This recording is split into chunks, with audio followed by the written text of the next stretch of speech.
Terkait dengan pemilu nih Kak, pemilu itu kan arena kompetisi politik ya. Iya. Nah, di dalamnya itu pasti kan terdapat serangan antar kompetitor.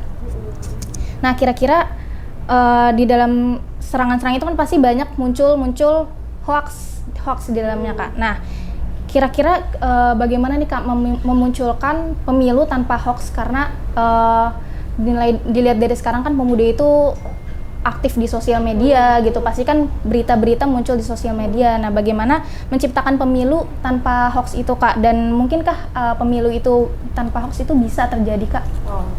Ya, namanya ya hidup itu ada putih ada hitam, ya kan? Iya. Apalagi ini bicara tentang pemilu, gimana pun pasti ada black campaign, ya, kampanye Betul, Pak. hitam terhadap salah satu kandidat, kemudian kandidat lain, itu biasa dalam politiknya. Makanya orang yang masuk politik itu mentalnya harus siap. Mau dijelekin, mau dituduh ini yang nggak dilakukan harus siap.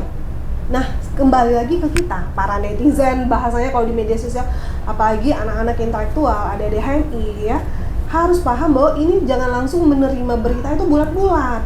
Itu sama saja kita sama orang luar. Itu yang membedakan kita ini kader intelektual loh gitu. Kalau kita menerima masukan, kita baca di media sosial, langsung oh ini bener nih, jangan langsung begitu. Bener akan kita cross check, kita bener cek dulu sampai ya kita bertanya kepada senior mungkin yang tahu, ya kan, bener nggak sih ini bang, atau bagaimana, cari di Google, kita cari data pembanding. Jadi yang nama hoax itu pasti ada.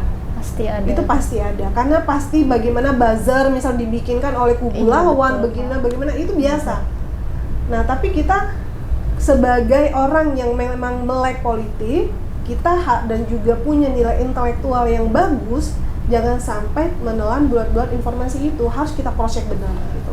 Jadi juga jangan sampai membuat komentar-komentar, apalagi nih yang punya, saya sering juga menyampaikan kepada adik-adik ya, mahasiswa, tolong gunakan jari-jari kalian itu untuk memberikan komentar itu sesuai kapasitas intelektual kalian.